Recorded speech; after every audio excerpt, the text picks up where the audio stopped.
solid holds of throw so far. The early exchanges. Who will be our first finalist? The semi-final lineup's complete now. We had Turgel of Mongolia defeating Daniel Stevenson, and that was the match we were waiting on. A 4-1 victory from our Mongolian friend. And he will face Jaden Walker in our second semi-final.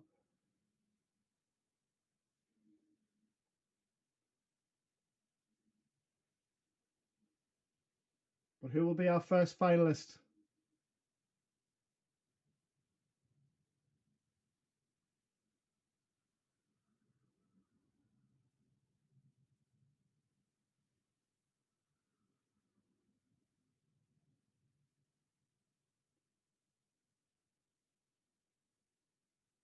Great 180 attempt there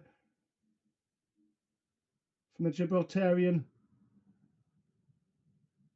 And when you look at the averages there, it looks dominating in the fact of 87 plays 65, but Oliver Hagen's just had legs off basically on the Nico Bado throw in these opening two legs that Bado's thrown first.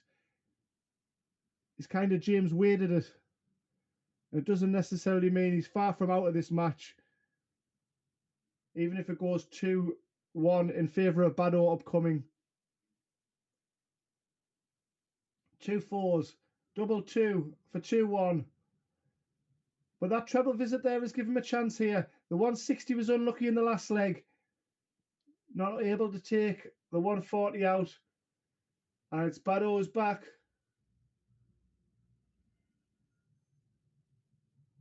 Bado, it's in. And it's 2-1. But Hagen starts, as we mentioned. And again, firing on all cylinders with his advantage of throw. You could do this for 8 legs and then just produce a magic visit against the throw in the decider. He's just got to keep close order to Nico Bado and do his business on throw for now.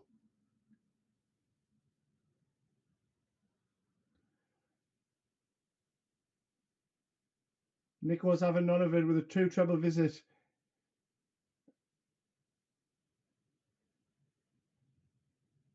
Two unwanted treble 5s there. Very unlucky. But he's got the advantage of throw, you feel. He certainly has now, with Oliver coming up dry on either trebles. Then Bado pounces. Great lad, this 15-year-old. 2 15-year-olds actually duking this one out.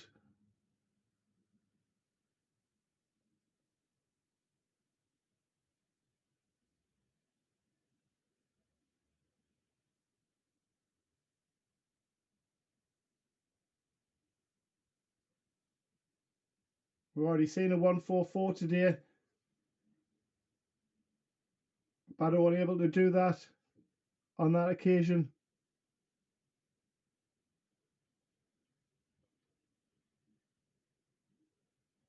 But this for the first break of throw. Treble 15 or 19s.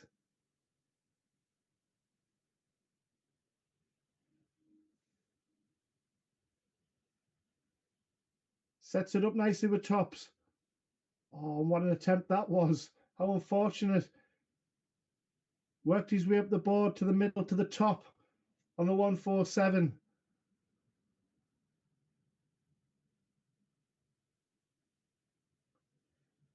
Double top lands, and Nico Bado extends his lead to 3-1.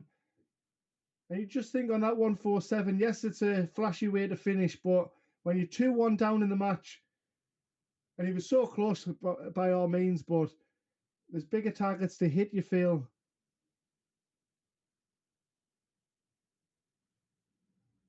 Outside of the centre of the board.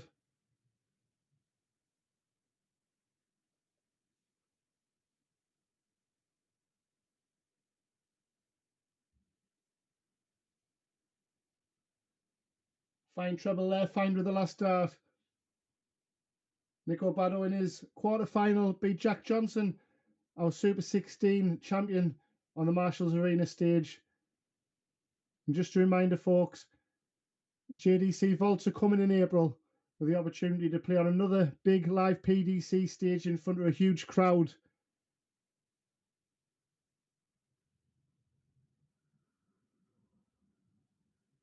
Morningside Arena, the World Grand Prix in October. That's not far away. So JDC Vault, check Robbie at juniordarts.com for your local area and get in fast because the places are going to be taken rather quickly. Limited venues around the country and limited spaces for our vault action as he wants tops for 4-1. Great attempt there from Nico.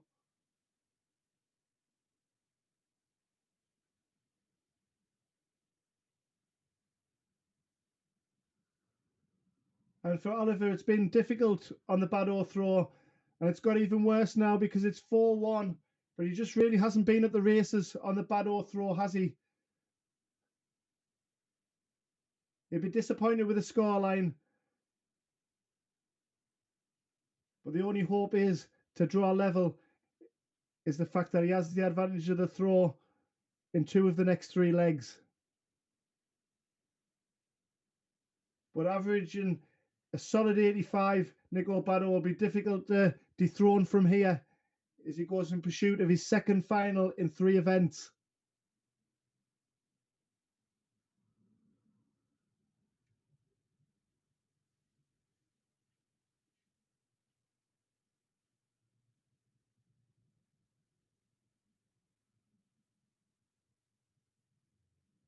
He could get the job done at this attempt here. 2 treble visit, backs up his ton. Our second semi-finals locked at 1s apiece. Jaden Walker and Turgle of Mongolia.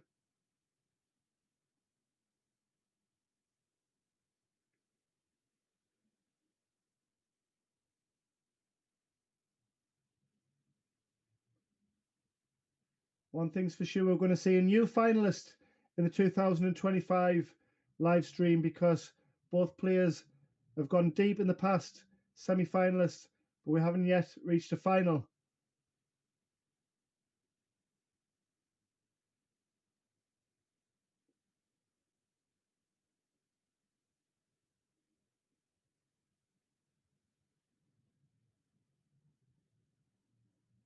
And it's 117 to stay alive.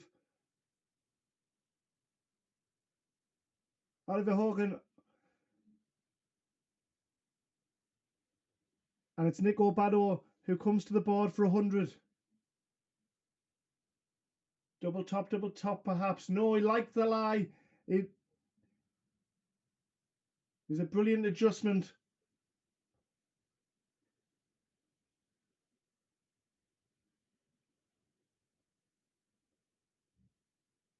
Frustration there from Oliver.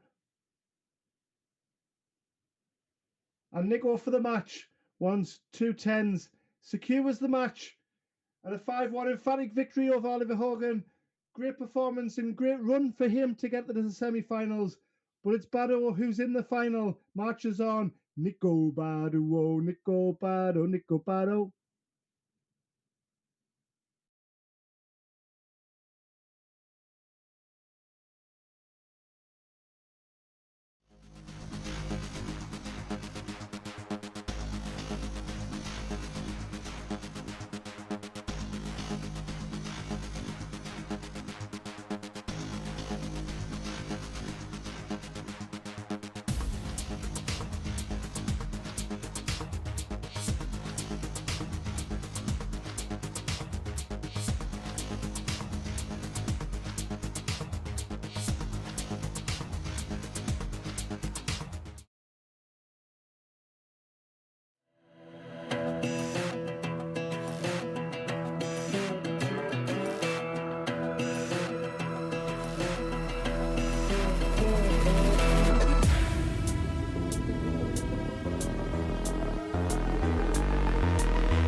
Welcome back, folks.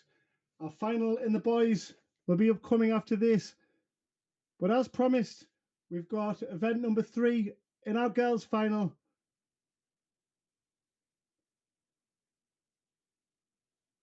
Now, 2 superstars of the JPL are once again in the final.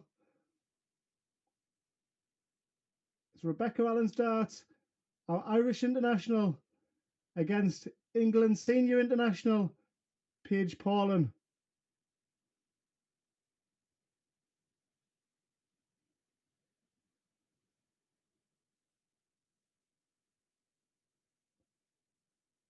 And both after a rapid start.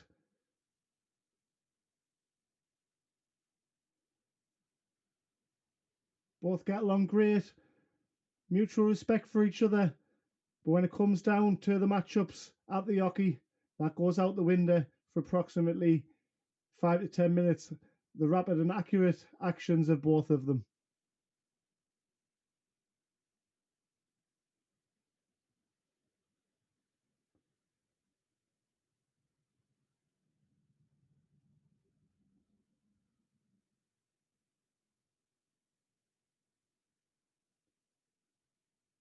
As Rebecca Allen sets up tops after 15 darts. 18 dart holder throw. As Rebecca looks to go back to back, having won event 2, Paige Paulin, of course, our Saturday champion on the opening weekend of the Jdc Advanced Tour and Girls Tour. Rebecca returned the favour in event number 2 on the Sunday. And as I mentioned last night, when they fought out a 3-all draw amongst each other,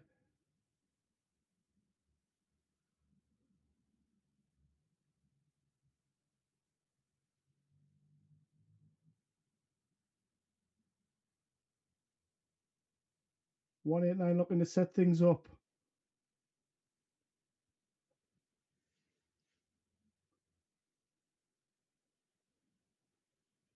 One win apiece and a draw so far in 2025 on the JDC live streams. It's going to be fascinating how this develops, this head-to-head clash over the course of the year. And a brilliant 72 out. Pop, 17 dart.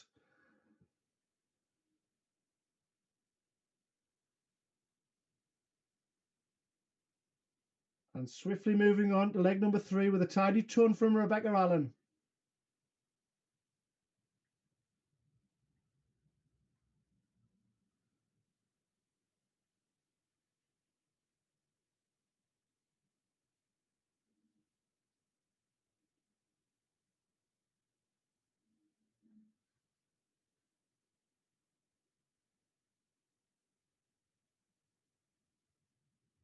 Rebecca, 15-year-old Irish international, WDF European Cup semi-finalist.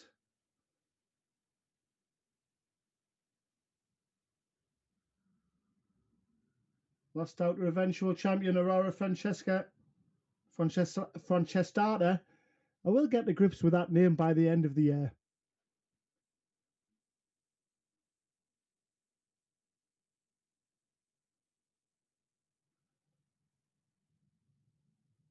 The Paul Merson of darts pronunciations right here, Carl Redden.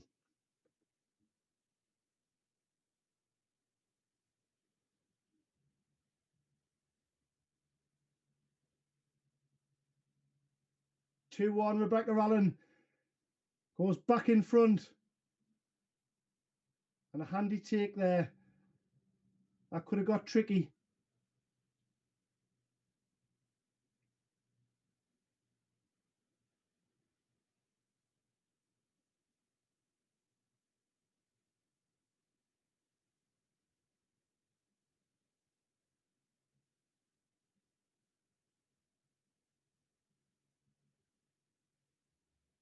One thing I've noticed about this head-to-head is Paige Paulin, what she hasn't won in in youth darts isn't worth knowing. She's got that much of a solid resume. World champion at youth level.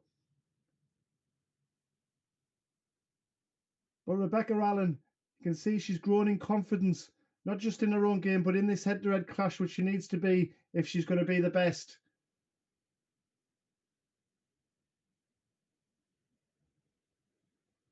And you've got to be at your best if you're going to take on Paige Paulin and win.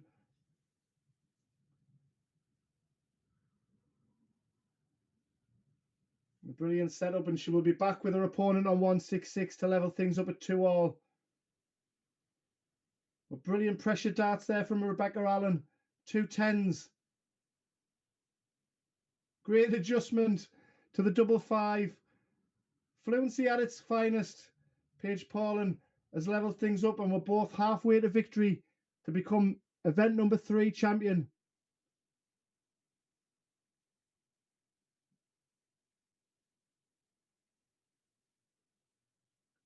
Paige Paulin did fantastic in the women's series of darts.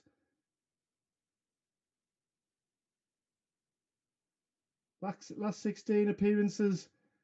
Win over Lisa Ashton and a loss to her.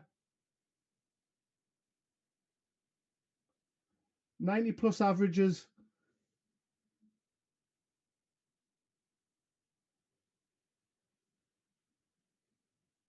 She really has the potential to be a future women's world champion, as does Rebecca Allen.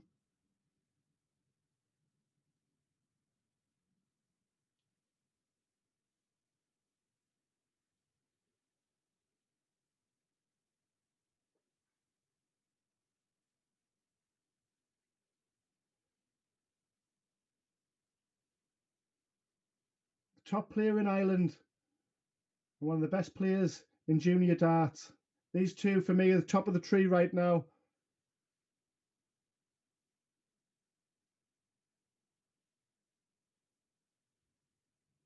Oh, great attempt at the bullseye. Allen's attempt at it to go back in front. Bullseye required.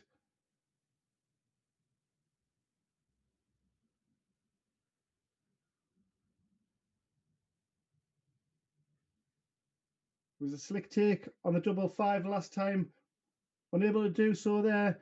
10 and goes back in front, does Rebecca Allen. That's a crucial dart, perhaps. She's one away from the title. She'll be pleased with that, of course. Paige Paulin, though, back in the groove.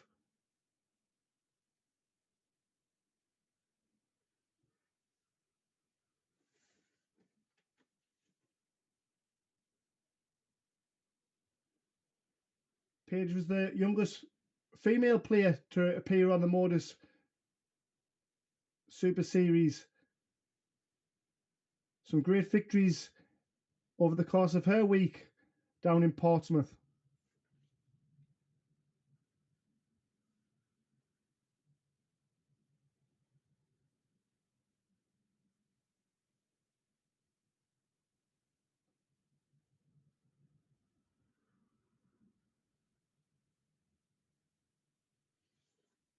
World Open, World Masters, World Champion is Paige Paulin.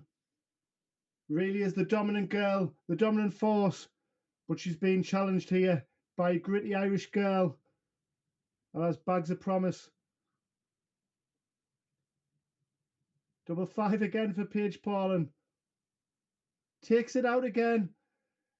And we've got a deciding leg. There were locked horns at 3-all, which secured a draw last night. But something's got to give here. We've got to have a winner. And Rebecca Allen's away with 85. Good luck, girls.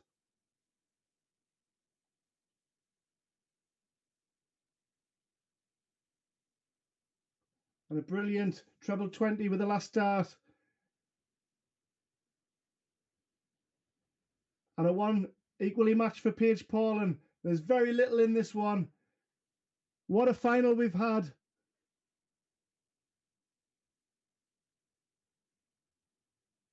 Clutch moment darts on JDC Facebook and YouTube.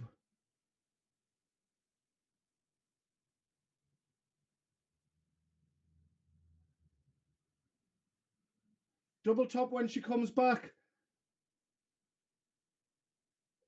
Rebecca Allen can only hope for misses. Tops for Paulin. No score bust, but it's a big ask for Rebecca Allen. Can she go out in style? Saw Lorraine Hyde go out in style for the Scottish Open with a 160 take. Rebecca Allen unable to do so with a 137 for event number 3. But Paige Paulin has missed opportunities. And Rebecca Allen has missed the big single. Double top to steal it. She does so, and Rebecca Allen goes back to back. She's won event number 2 and now is the event number 3 champion. Paige Paulin will be gutted about that, but she will be back for sure. It's Rebecca Allen Saturday.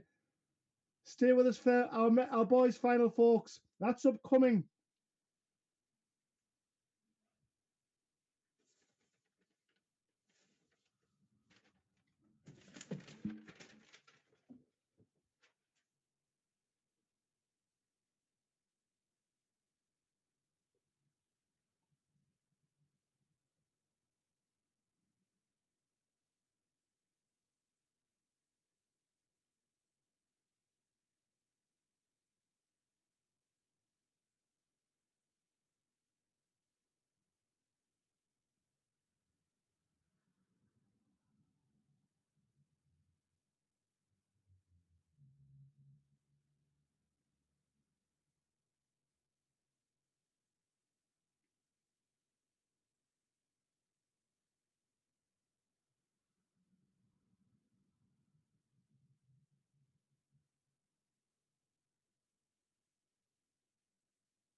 Welcome back, folks.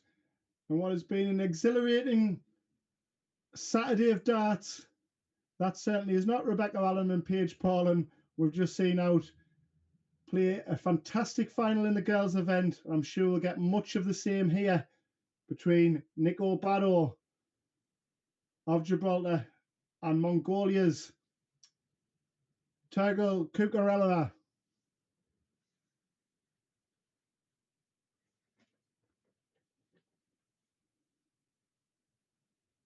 From Ulaanbaatar, the Mongolian Open champion.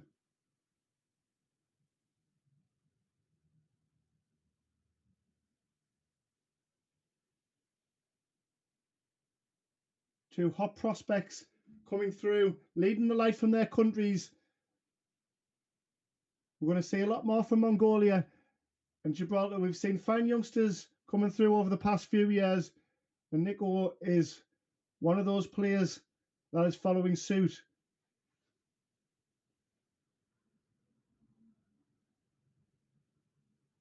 Of course, Gibraltar, where we have the World Cup of Darts. What a fine venue that is. Later on in the year, I'm sure they'll feature prominently for their countries in that.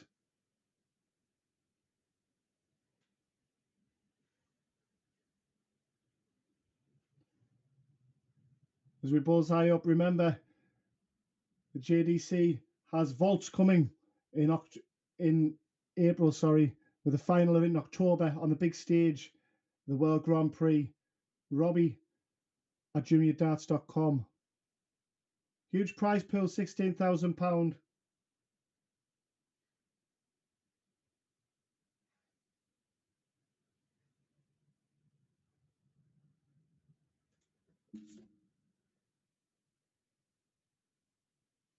Ages 8 to 17 if you want to get involved locally for that.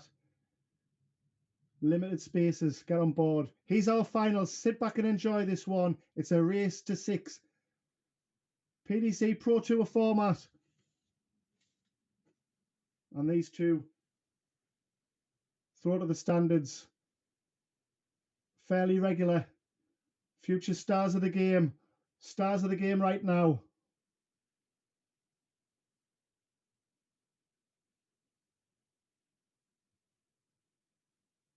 Turgle after a blistering start.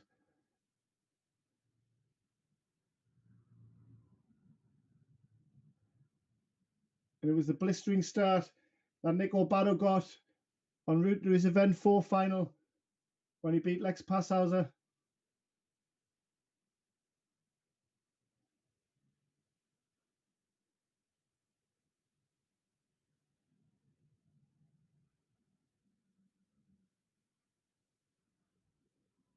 And he's back in the true treble realm again.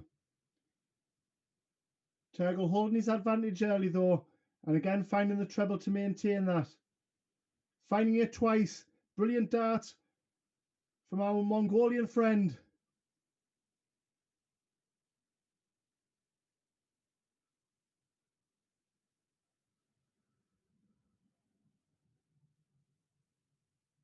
Tops for a 14 darter. He normally adjusts perfectly to double 10, and he's done so once again with consummate ease. He's 1-0 in front now, final.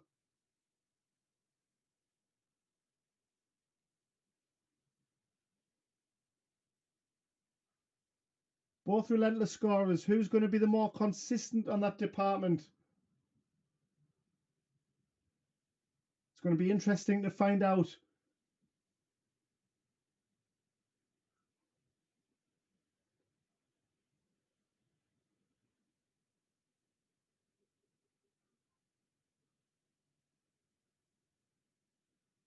So already wrestled away the advantages, Turgle.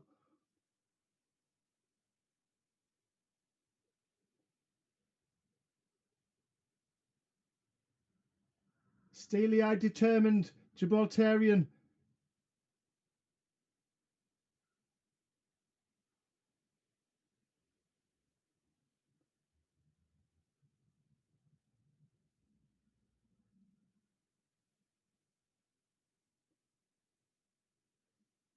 We've got our Nikola song, which is now officially the Gibraltarian national anthem, and a 180 perhaps.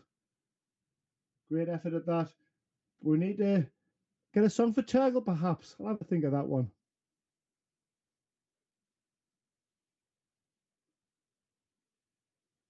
Kukala cuckoo, kukala cuckoo.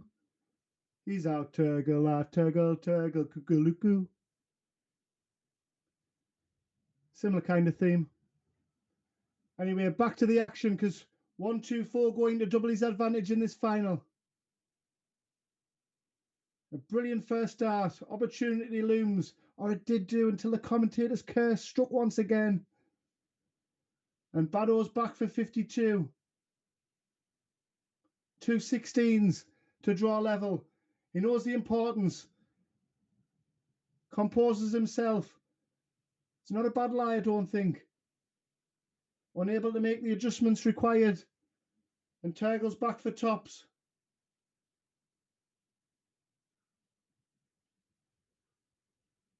Takes it out beautifully. He really is slick and smooth on his trebles, and equally so on the doubles. 14-year-old, averaging 93.94. Another player that was a ton topper on the averages during our opening weekend. Him and Ryan Branley in a semi-final fought out 100 average. It was unfortunately in a 5-2 defeat, but we know that Turgle's got the gears, and Nikola Bado certainly produced that en route to his title. What a final we've got here in Coventry on a Jdc Advanced Tour.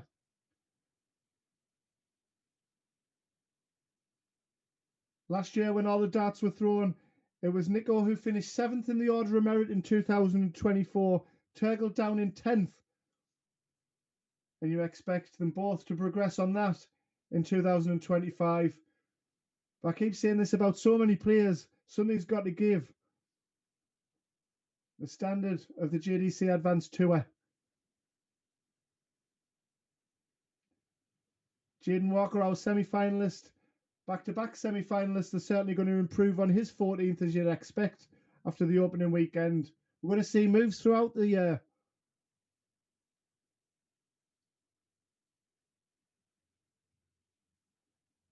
A brilliant visit as he looks to wrestle back his throw that he lost in leg number 2. Turgle again with a 2 treble visit.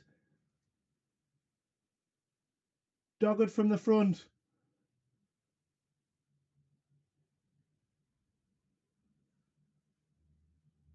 Bado responding beautifully. 64 after 12. He will get a shot at it. And again, the 19's cover shot. Accurate as ever for Turgle. 8 for tops or 16 for double 16. He goes 8 for tops. He's 2 darts at double 16, but I think that was meant to go for the 8 tops. It certainly wasn't an off putter. He had 2 attempts on the 16s, and I think he prefers tops.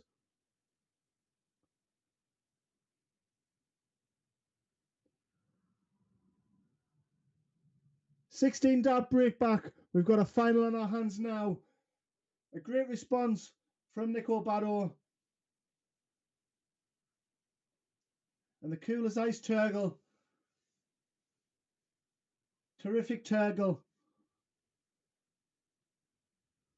Against brilliant Bado.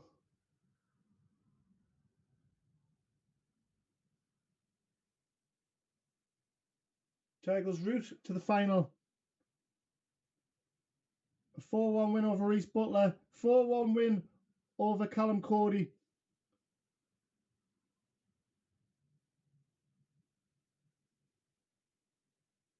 He loves the 4-1s because he also done that in the quarterfinals against Daniel Stevenson before 5-1 scoreline in the semi-final against Jaden Walker. He's had 3 averages in the early 80s, 82 and 83. And he's had a 97.23 against Callum Cory. Tremendous stuff. Consistent darts on reaching the final.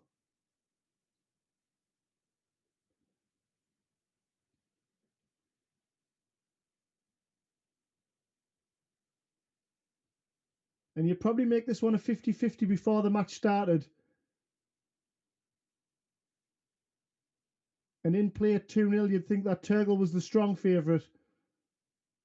But Baddo is responding beautifully.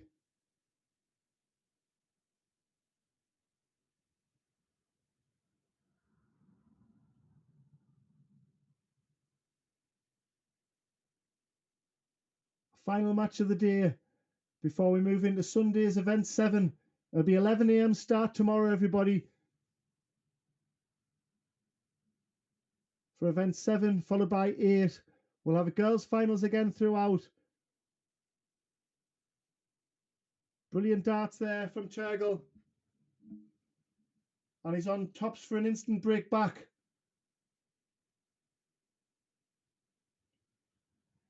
Sets it up nicely, doesn't Nico? Unfortunate not to find the treble 19. Tops and tens have been kind to Turgle in the 2 legs that he's won. He was disappointed with the distance he missed on the second one, and I think that affected his third dart. And Baddo will be back to level things up on 2 14s. Over the moon for that opportunity, and he takes full advantage of it. We've got a level game at 2-all in our final.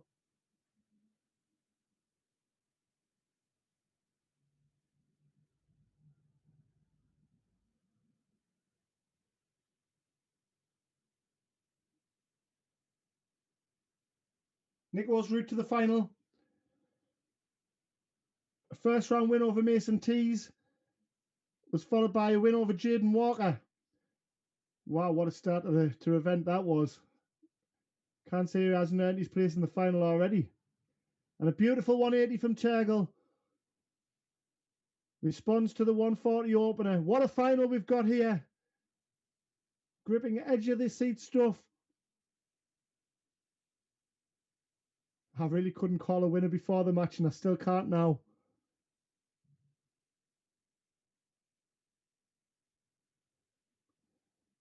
Brilliant darts again, back-to-back maximums. Pumping his average into the 90s. And Nico not far behind on 87.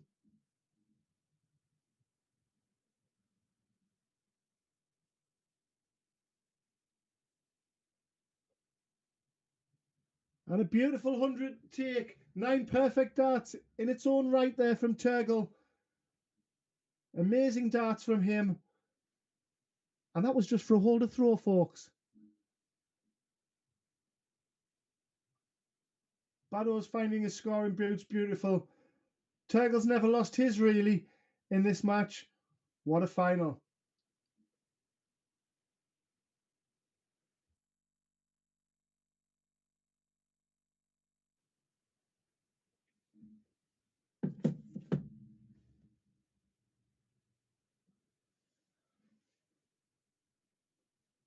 So lose coverage of this final briefly.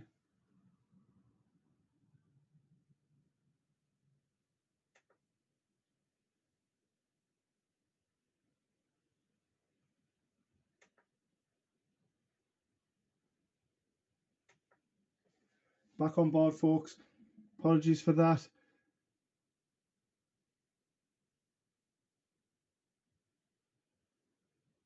And Baddo is bossing this leg number 6, as he looks to hold his throw. A roller coaster of momentum. And we're on throw at the halfway mark. Still work to do, of course, in leg number 6 for Baddo, but he's got time on his side on 173 as he looks for 2 treble 19s from here. Or again, decides to set it up a different way.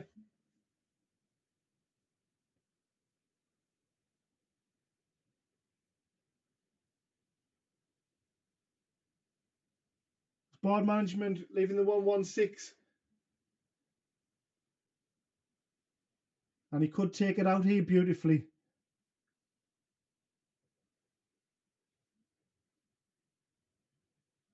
Great attempt at the 116.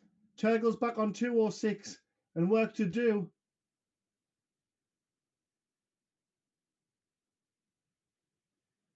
Fantastic 2 treble visit, but Bado on 18. A tricky double to level things up. Pulls it. Double 2. Could it be a happy accident? And Turgle with that 2 treble visit gives himself a decent opportunity to go 2 away from the title.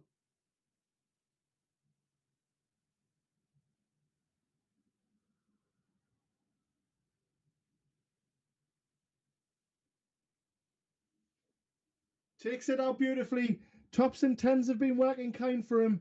And he's 2 away from event number 6 title champion.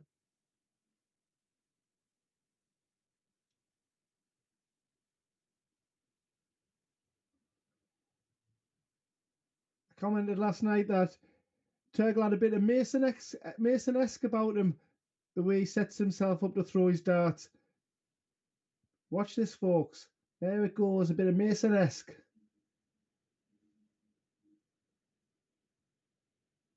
Didn't do Chris any harm, did it, over the course of his career? What a player.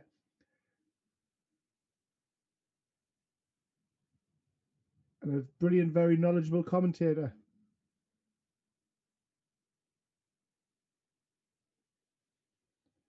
But back to the youngsters in our final 4-2 down.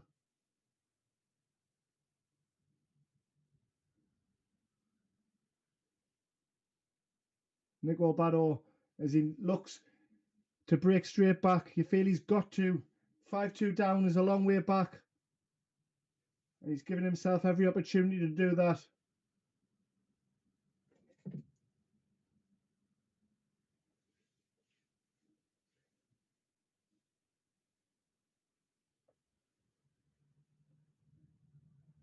Six darts if required from here on 1-3-4. Trying to set up the double 18 there. How much pressure will the 76 be under? It's going to be under tremendous pressure from tremendous Turgle.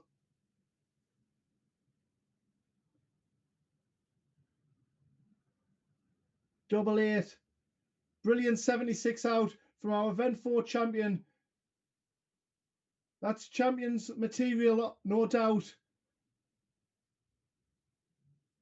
Great fighting spirit from Nikola Bado. Whoa, Nikola Bado, Nikola Bado.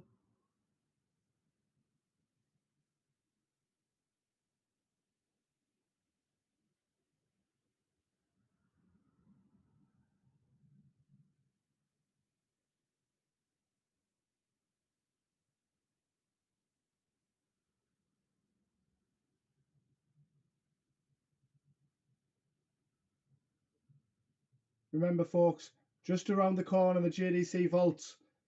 Limited spaces available. Huge prize funds.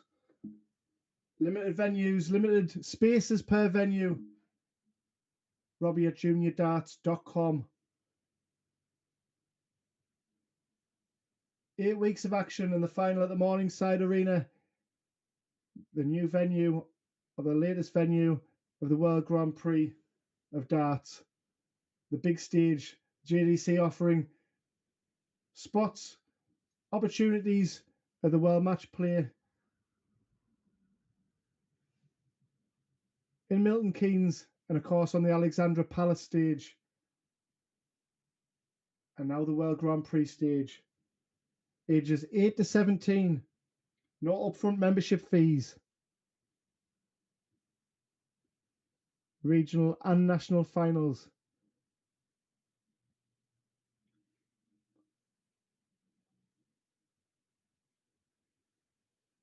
We've had a brace of breaks and we look like we're going to be heading that way again. And it could be Turgle throwing for the match and event number 6 champion. 76 required.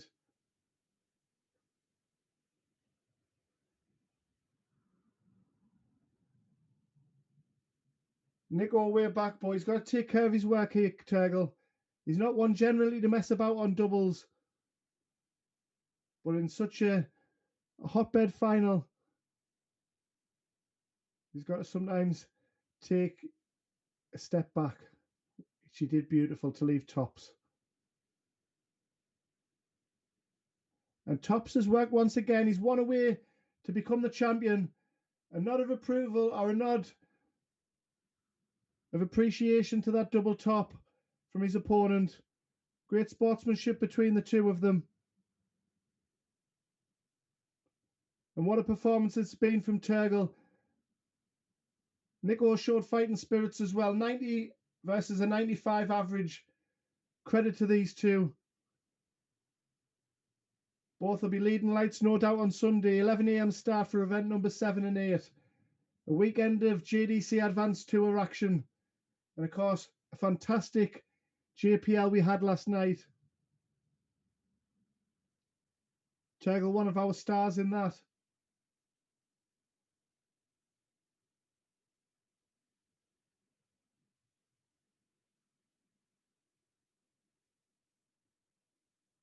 I'm sure with the way Nico's playing, he will be in very much consideration for our second season of that.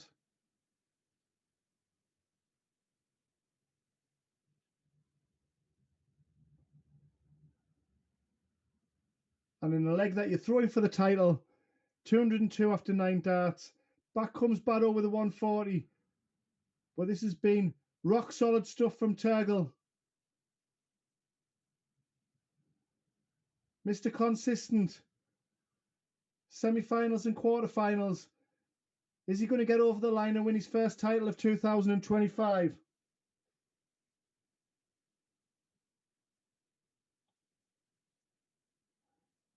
$103 to go outside, to go out in style. Well, that could be a happy accident.